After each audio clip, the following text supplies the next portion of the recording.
So, Gladys, are you running for mayor?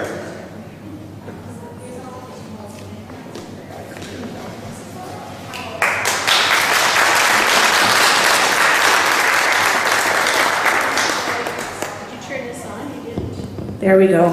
Thank you, Dwight. Thank you, everyone. Actually, well, let's not waste any more time. The answer is yes. Yes, I'm running for mayor.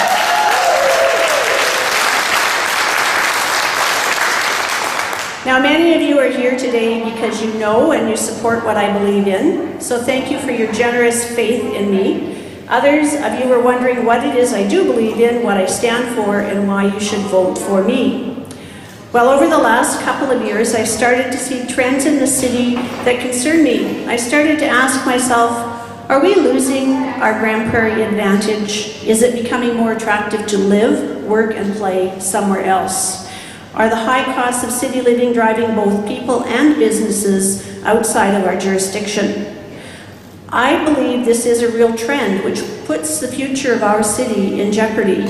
But I also believe it's not all doom and gloom. There are some real concrete choices that we can make now to turn this trend around. With hard work, timely decisions, the city of Grande Prairie will have a secure and affordable future. So how can we make this happen? I have three main tenets of how we can make this happen. The first is say no to higher taxes. I believe it is possible and it is time to build a sustainable city budget on par with our neighbors. I believe we need to say yes to growth. Let's stop building rules and start building a healthy, growing environment for both business and people. Let's say yes to leadership. I believe a lack of direction at the city is costing us both money and talent, so let's get that fixed. Those are simple ideas, but are they achievable? Well, in every municipality, there's a time to build and a time to pay bills. With a new library, an art gallery, and a multiplex, we are well positioned over the next few years. But with the current council's plans to renovate the Crystal Centre, add a new facility shop, and a fourth fire hall, etc., etc., etc., there will only be one way for taxes to go, and that is up, up, up. And when a municipality needs more and more money, there's one easy place to get it, by reaching straight into your wallet. And unless there's a dedicated effort made to reduce budgets, to find other funding sources, and to get our own financial house in order, your wallet, and mine, is going to get a lot thinner. So it's time to say no to higher taxes. I believe in conservative fiscal management. I believe it's very possible to get off the tax increase treadmill. It's time to take a good hard look at where we're spending money to determine what expenses provide value and to identify cost savings. We can freeze taxes. To do that, we need to find creative ways to pay for things. For example, public-private partnerships provide an excellent opportunity to build roads and facilities that significantly reduce costs for a better product. So let's take a closer look at that option. And right now, we don't need to build any more city facilities. We need to pay for the ones we have. Let's cap spending and take a second look at how existing facilities are managed to determine if better programs and efficiencies can be implemented. And at the same time, we do need to expand our tax base.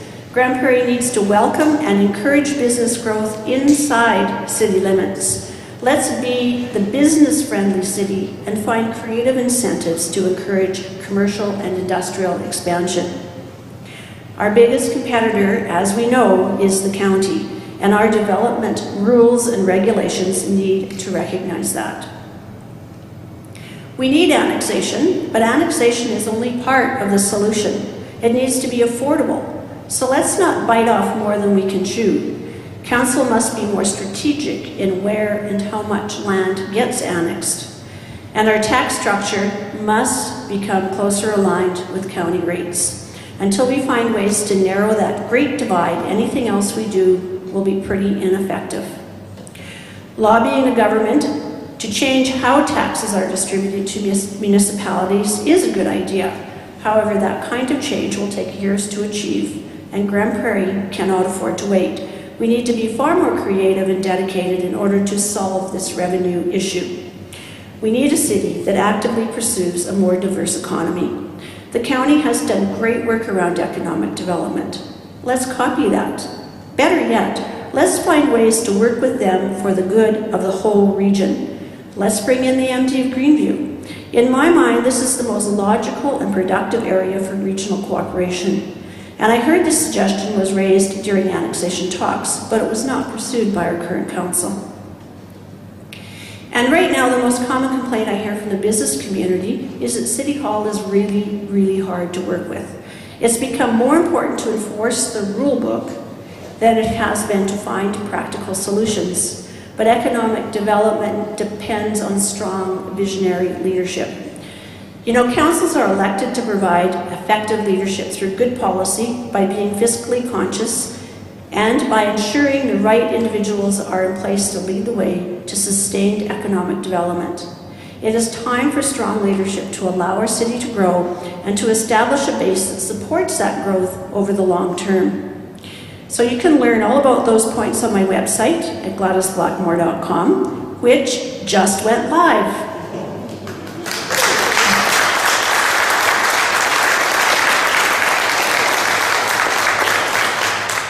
Over the next few weeks, we and my team will be working on increasing the information on the website by providing information that people can access. There will also be a place on the website where you can log on and ask me questions and I can answer them for you so that you can contact me pretty much. How many people are up surfing the net at 2 o'clock in the morning because they can't sleep? Yeah, a couple hands in the air. Please don't call me then, but you can email me. I don't wake up till 3:30 or 4. You may notice the site looks like it did 3 years ago. It's very similar, and that's partly because my own philosophy is very similar and remains very steadfast.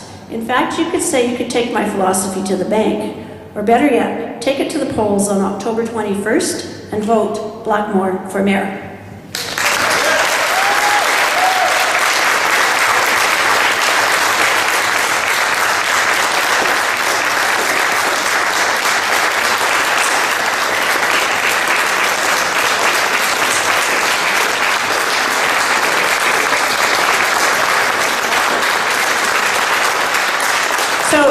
So thank you so much. I really appreciate that warm-hearted applause, and I really appreciate your support and your. Some of you in this room pushed me to do this, and I did need that push, but I also do really appreciate the fact that you support me and believe in me, and I am really eager to step forward and do this. Somewhere way in the back is my husband David, and.